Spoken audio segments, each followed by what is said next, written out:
This video is going to cover missing payments. Let's take a look.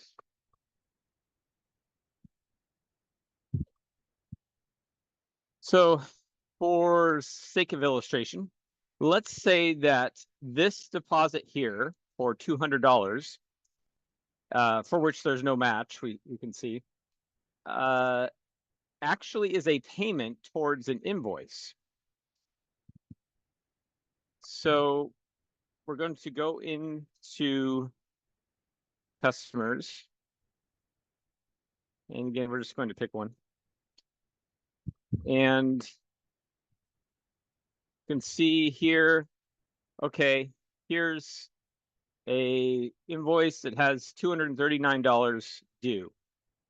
So again, let's say that $200 is towards that invoice.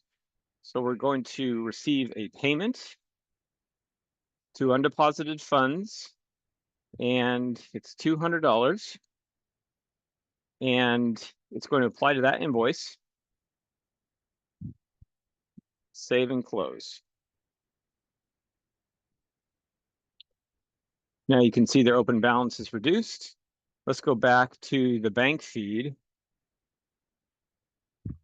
and see what happens there. Now you can see that we have a match from that payment. All we need to do is match it. That's what to do if you see a deposit and you know it's actually a payment toward an invoice, and we are doing a cleanup on a transactional level monthly, where we're actually going to go in and make those types of changes rather than just annually.